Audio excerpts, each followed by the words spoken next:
अस्सलाम वालेकुम students. OPM में हमारा आज का टॉपिक है ऑपरेशनल स्ट्रेटजीज। डेफिनेशन देख लेते हैं इसकी। The approach consists on the organisation strategy that is used to guide.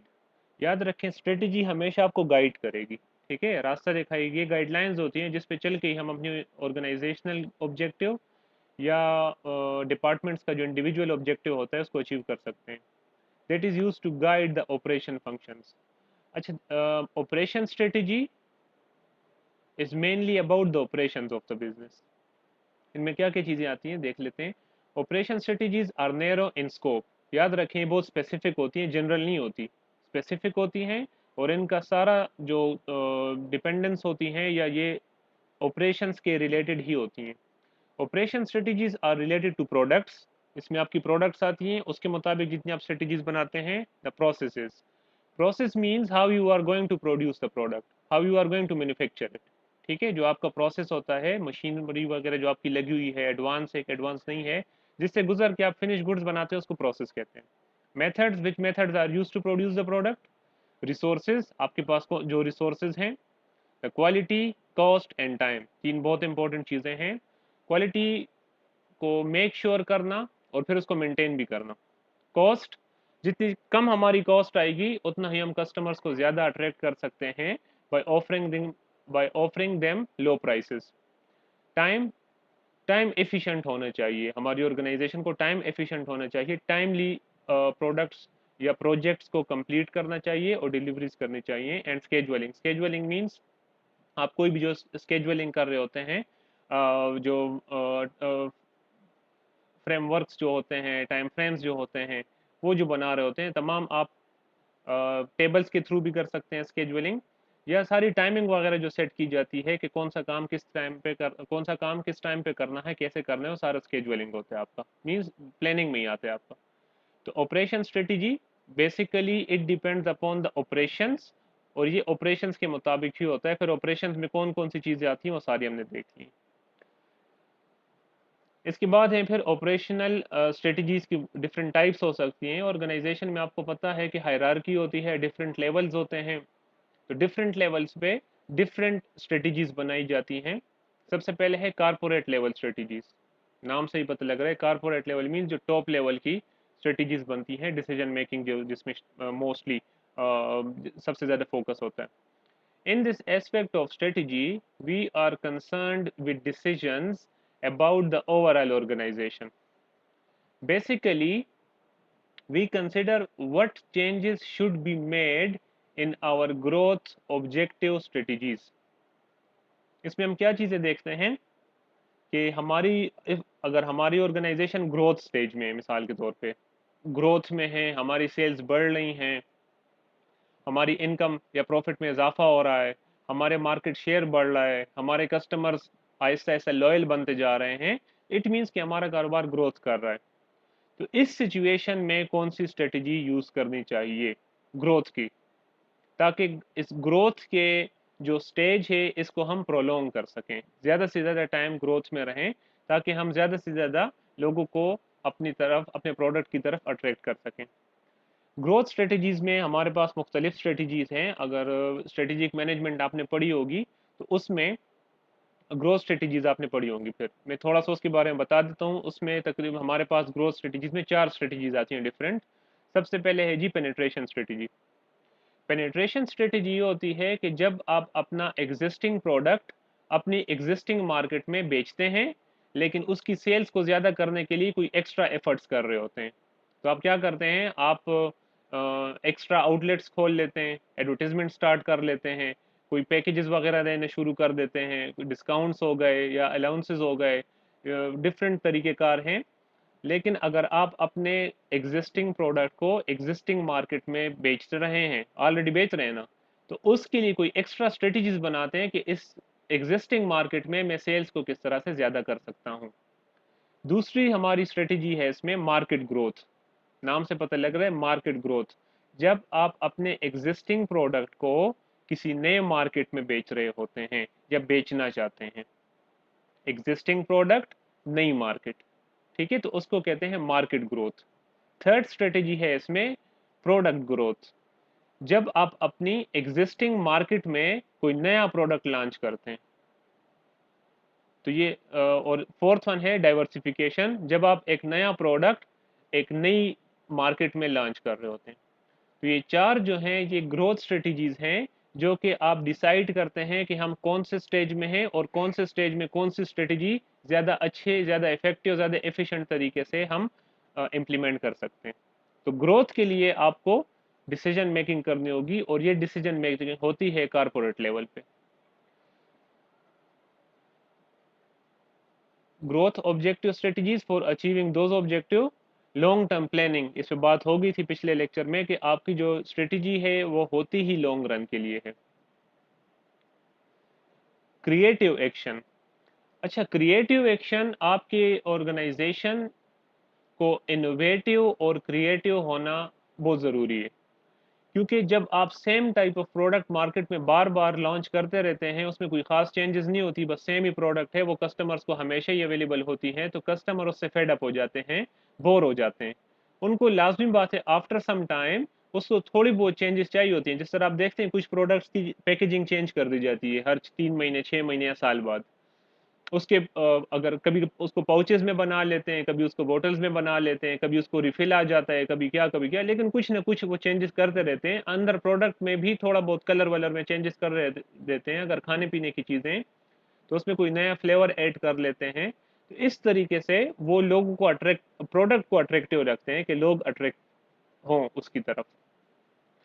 अच्छा, क्रिएटिव एक्शन अगर आपने करना है तो आपके जो मैनेजर हैं उनको स्ट्रेटेजिक थिंकिंग का पता होना चाहिए।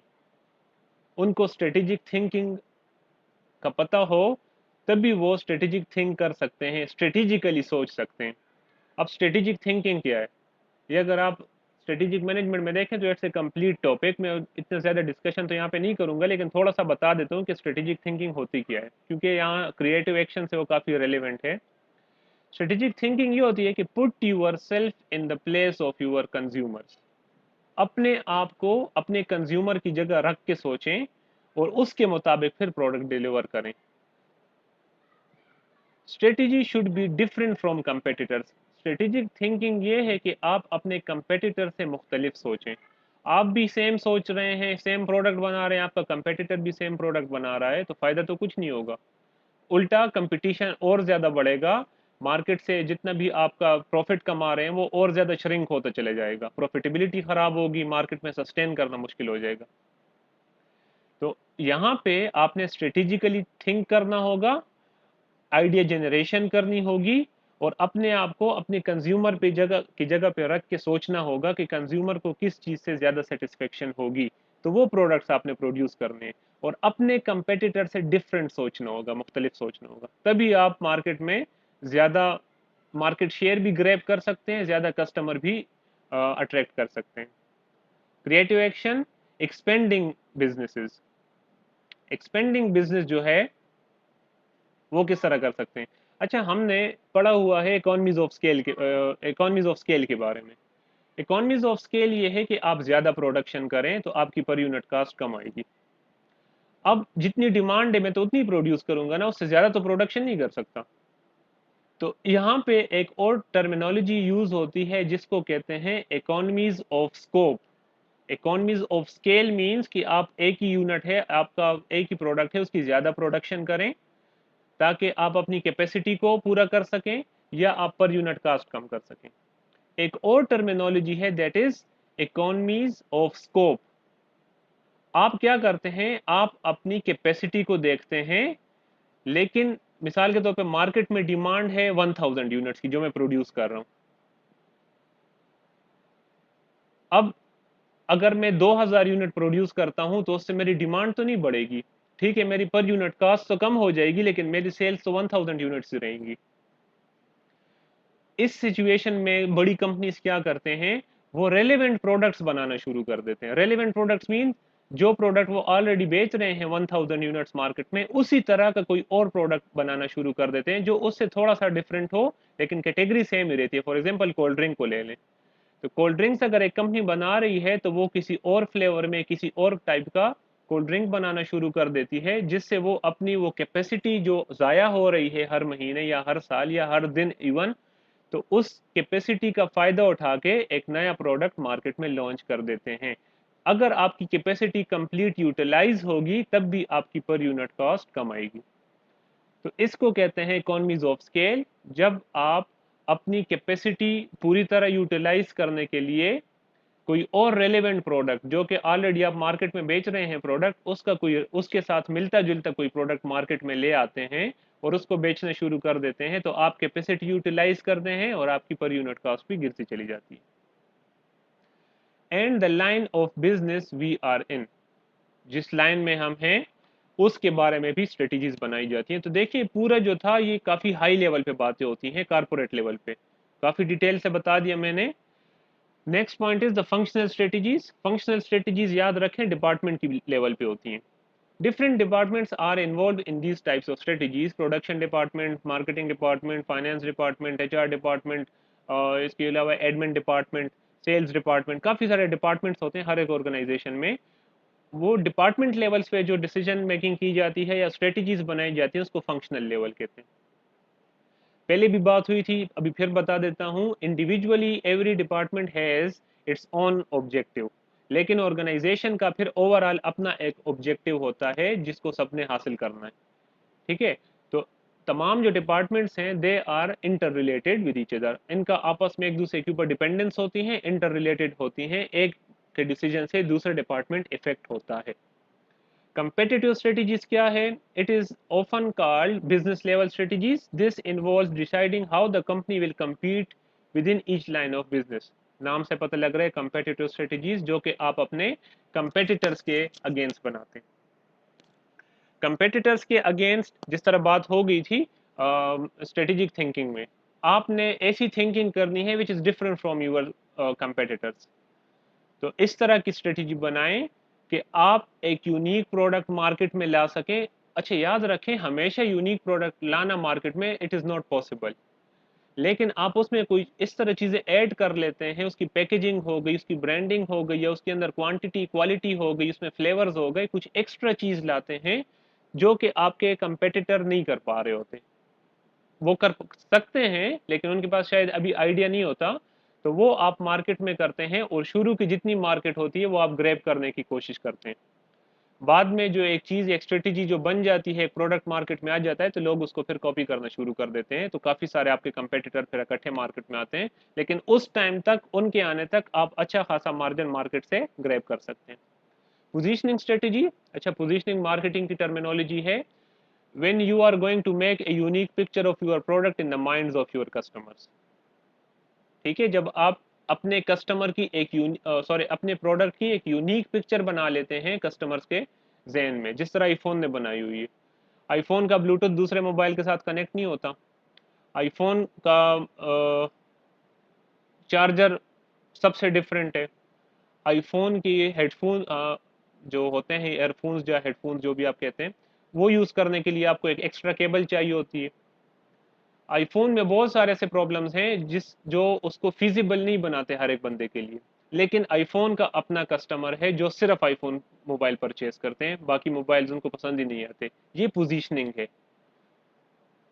Positioning is the development of marketing mix. Marketing mix पढ़ा हुआ आपने, that is the 4 P's to occupy a specific place or image in the mind of customers within target markets। अपने जो टारगेट मार्केट है, आपके जो कंज्यूमर्स हैं, जो कस्टमर्स हैं, उनकी माइंड में आप एक यूनिक पिक्चर बनाते हैं ताकि वो आपका लॉयल कस्टमर बन जाए। अच्छा अब नेक्स्ट हमारा इसी में है, पोजीशनिंग स्ट्रेटेजी पड़ी है, तो फिर steps required for effective positioning. आप पोजीशनिंग कैसे कर सकते हैं? पोजीशनिंग बहुत इंपॉर्टेंट होती है किसी भी बिजनेस के लिए। अगर एक कारोबार पोजीशनिंग करने में कामयाब हो गया, उसने एक यूनिक पिक्चर बना ली अपने कस्टमर्स की माइंड में, तो याद रखें उसका इफेक्ट काफ़ी टाइम तक रहता है। आपके जो कस्टमर्स हैं वो for long period of time आपके साथ रहते हैं और काफ़ी इफेक्टिव होता है। बहुत कस्टमर जब आप ग्रैब करके मेंटेन करते हैं, तो फिर अगर क्राइसिस का भी टाइम है तो आपको थोड़ा सा कंपेटिटिव एज हासिल होता है ड्यू टू दिस पोजीशनिंग। अच्छा इसमें कौन कौन से स्टेप्स हैं? फर्स्ट वन है डॉक्यूमेंटिंग। डॉक्यूमेंटिंग मींस कोई भी चीज़ अपने पास नोट करना। First, write down all the essential points that you want to follow in organization for effective positions in the market. हर एक चीज नोट करना शुरू कर दें, वो तमाम पॉइंट्स नोट करें। स्टार्ट में तो आप सारी चीजें नोट करें, if they are important, if they are not important, ठीक है, जिस सर ब्रेनस्टॉर्मिंग में होता है आप सब कुछ नोट करते हैं और फिर वो चीजें निकालना शुरू कर देते हैं विच इज नॉट इम्पोर्टेंट, जिसको आइडिया स्क्रीनिंग कहते हैं। आप स्क्रीनिंग कर लेते हैं, आपने 100 आइडियाज जनरेट किए थे, उसमें से 90 तो फेंक देते हैं, 10 आपके काम के होते हैं। तो हर एक चीज नोट करें, जो इम्पोर्टेंट है वो उसके ऊपर आगे काम करें, जो इम्पोर्टेंट नहीं है उसको स्किप कर दें। तो इस तरह से आप वेरी जनरल से वेरी स्पेसिफिक की तरफ होते चले जाएंगे, नैरो डाउन करते जाएं अपने आइडियाज को। Second one is deciding. फिर आप डिसाइड करें कि इनमें से वो कौन सा पॉइंट है जो मेरी पोजीशनिंग में मुझे सबसे ज्यादा हेल्प कर सकता है। पॉइंट्स तो आपके सब पास बहुत सारे आए होंगे, इंपॉर्टेंट पॉइंट्स भी बहुत आए होंगे, लेकिन सारे तो फॉलो नहीं किए जा सकते, एक दो में भी 3 फॉलो किए जा सकते हैं, बाकी को आपने स्किप करना होगा। तो यहाँ पे आपने डिसाइड करना है। डिसीजन क्या होता है पता होगा आपको, when you have to select from all different alternatives। Different alternatives हैं 6 7 8 10, उसमें से 2 3 आप सेलेक्ट करते हैं और उसके ऊपर फिर काम शुरू करते हैं। It means which image you want to create in the mind of the customer. आप अपने कस्टमर के जहन में कौन सी इमेज क्रिएट करना चाहते हैं। क्या वो प्राइस की पे बेस करेगी वो इमेज, आप प्राइस कॉन्शियस लोगों को टारगेट करना चाहते हैं तो फिर वो प्राइस कॉन्शियस होते हैं, वो कम प्राइस में कम पैसे दे के ज्यादा चीज लेना चाहते हैं। क्वालिटी, या आप क्वालिटी कॉन्शियस लोगों को टारगेट करना चाहते हैं जो पैसे की प्राइस की परवाह नहीं करते और क्वालिटी को देखते हैं। इनोवेशन, या आप उन लोगों को टारगेट करना चाहते हैं जो यूनिक चीजें पसंद करते हैं। जिस सर आजकल है ना नए मोबाइल्स, ऐसी चीजें आ रही हैं, तो ये इनोवेशन है। इसका लाइफ टाइम तकरीबन 1 साल होता है, हर साल नया मोबाइल, नया लैपटॉप, नया टैबलेट सब कुछ आ रहा होता है। तो इस तरह के लोगों को टारगेट करना चाहते हैं। तो यहाँ पे आप डिसाइड करते हैं कि कस्टमर के जहन में किस तरह इमेज बनानी है, किस लेवल की बनानी है, और इन चीज़ों में से किसके ऊपर वो डिपेंड करेगी। डिफ्रेंसिएशन क्या होता है, make your product different from your competitors. अपने प्रोडक्ट को अपने कंपेटिटर से डिफ्रेंशिएट करें। अगर आप भी वही प्रोडक्ट बना रहे हैं जो आपके कंपेटिटर्स बना रहे हैं, पैकेजिंग तकरीबन सेम, प्राइसिंग तकरीबन सेम, क्वालिटी तकरीबन सेम, यूनिकनेस दोनों में नहीं है, दोनों सेम सेम आ रही, तो फिर काम फायदा नहीं होता। अगर आपने स्ट्रेटेजी बनानी है, पोजीशनिंग करनी है, तो आपने कुछ ना कुछ यूनिक देना होगा जो कि आपके कंपेटिटर्स प्रोवाइड नहीं कर। तो डिफरेंशिएशन आपने करनी होगी। डिजाइनिंग, यहाँ पे आप डिसाइड देखें, स्टार्ट में डॉक्यूमेंटिंग हो गई, पॉइंट सारे आ गए, उसमें से जो डिसाइडिंग में सारे जो काम के पॉइंट्स नहीं थे वो भी स्किप हो गए। फिर मेरे पास जो लास्ट में थोड़े से अल्टरनेटिव्स रहे, उनमें से मैंने सिलेक्शन कर ली कि मैंने किस किस्म की पोजीशनिंग करनी है। फिर मैंने डिफ्रेंशिएशन भी कर दी कि मेरे किस तरह से अपने कंपेटिटर से प्रोडक्ट को डिफ्रेंशिएट करना है। अभी है डिजाइन करना उस product. how will you design your product to compete with others and how to communicate to the customer। अच्छा, प्रोडक्ट बनाना सिर्फ जरूरी नहीं होता, प्रोडक्ट को किस तरह से कम्युनिकेट करना है अपने अपने कस्टमर्स के साथ, वो भी बहुत जरूरी है। आपने एक नया प्रोडक्ट बनाया तो कस्टमर को कैसे पता लगेगा कि कंपनी ने नया प्रोडक्ट लॉन्च किया। उसके लिए एडवर्टीजमेंट्स की जाती हैं, लेकिन टीवी के ऊपर एडवर्टीजमेंट्स आपको पता है 30 सेकेंड्स 25 सेकेंड्स की होती है। अगर आप जो प्रोडक्ट बना रहे हैं इट्स ए कॉम्प्लिकेटेड प्रोडक्ट, एक ऐसा प्रोडक्ट है जिसके लिए गाइडेंस की ज़रूरत है, जिसके लिए कस्टमर्स को डिटेल में समझाने की ज़रूरत है, तो इसके लिए एक कमर्शियल्स बनाई जाती हैं जिसको कहते हैं इन्फोमर्शियल्स। इन्फोमर्शियल्स इंफॉर्मेशन से निकला है और कमर्शियल से निकला है। इंफॉर्मेशन से इन्फो और कमर्शियल से मर्शियल, तो इन्फोमर्शियल उसको कहते हैं। ये 10 से 15 मिनट की एडवर्टीजमेंट होती है, इसमें मुख्तलिफ लोगों से इंटरव्यूज भी लिए जाते हैं और प्रोडक्ट की कंप्लीट डिटेल बताई जाती हैं। तो अगर आपने कम्युनिकेट भी करना होता है कि कस्टमर्स को किस तरह से पता लगे कि इस प्रोडक्ट को यूज़ कैसे करना है या कैसे ये उनके लिए इफेक्टिव हो सकता है। तो डिज़ाइन करें प्रोडक्ट को और इसको डिफ्रेंशिएट करके बनाएं, पैकेजिंग के बेस पे, प्राइस की बेस पे, क्वालिटी की बेस पे, और फिर उसको कम्युनिकेट भी करें कस्टमर्स को। And the last one is delivering. यहाँ पे ऊपर डिजाइनिंग में आपका प्रोडक्ट तैयार हो गया, the next and the last step in the positioning is to deliver the product. यहाँ पे आप वो product which is going to satisfy the needs of the customer, you are going to deliver it to them. आप जो product बन गया उसको अभी आप डिलीवर करते हैं अपने कंज्यूमर्स को, और वो फिर उसको यूटिलाइज करते हैं। अच्छा, इसके बाद फीडबैक का होना बहुत ज़रूरी है, कि आपको पता लगता रहे कि कस्टमर्स की जो नीड्स है, जो वांट्स हैं, वो सेटिस्फाई हो रही हैं कि नहीं। तो जो अच्छी ऑर्गेनाइजेशंस होती हैं, इवन आप अगर अच्छे रेस्टोरेंट में जाते हैं तो वहाँ पे खाना खाने के बाद आपको एक कार्ड दिया जाता है, फीडबैक कार्ड होता है। उसके ऊपर आप अपना नाम, फ़ोन नंबर, ईमेल एड्रेस वगैरह लिख के नीचे कमेंट्स देते हैं। तो उसमें कुछ क्वेश्चंस जो होते हैं वो ओपन एंडेड भी छोड़ देते हैं, जिसमें आप अपनी मर्जी से चीज़ें लिख सकते हैं कि मुझे क्या अच्छा लगा, क्या नहीं लगा। और कुछ क्लोज एंडेड क्वेश्चंस होते हैं, येस नो में होता है, या आपको हमारा खाना कैसे लगा, एक्सीलेंट, गुड, फेयर, बैड, या ये तमाम चीज़ें उसमें दी जाती हैं। तो ये फीडबैक का होना बहुत ज़रूरी है। इससे रेस्टोरेंट वालों को कस्टमर्स के फीडबैक से अंदाज़ा होता रहता है कि किस चीज़ को हमें बेहतर बनाना है। यहाँ पे हम बात कर रहे हैं प्रोडक्ट की, इसमें सर्विस भी आ सकता है, ज़रूरी नहीं सिर्फ प्रोडक्ट हो, लेकिन जो एग्जांपल मैंने दी अभी तक वो सारी प्रोडक्ट्स पे बेस्ड थी। तो इसलिए प्रोडक्ट जब भी आप डिलीवर करें तो टाइमली कस्टमर्स का फीडबैक भी लिया करें। तो फीडबैक लेने से आपको ये होगा कि आपको क्वालिटी मेंटेन करने और इसमें जो चेंजेस रिक्वायर्ड हैं, जो मॉडिफिकेशंस रिक्वायर्ड हैं, वो करने में आसानी रहती है, और आप कस्टमर्स को for long period of time maintain करते हैं और उनको रिटेन कर सकते हैं, और उनको वो प्रोडक्ट वो प्रोडक्ट प्रोवाइड कर सकते हैं जो उनको सेटिस्फाई कर रही होती है। ठीक है। तो इसमें मेरे ख्याल से तो डिटेल में बात हो गई है, फिर भी इसमें कोई भी क्वेश्चन हो तो आप व्हाट्सएप ग्रुप में पूछ सकते हैं। शुक्रिया। अल्लाह हाफिज़।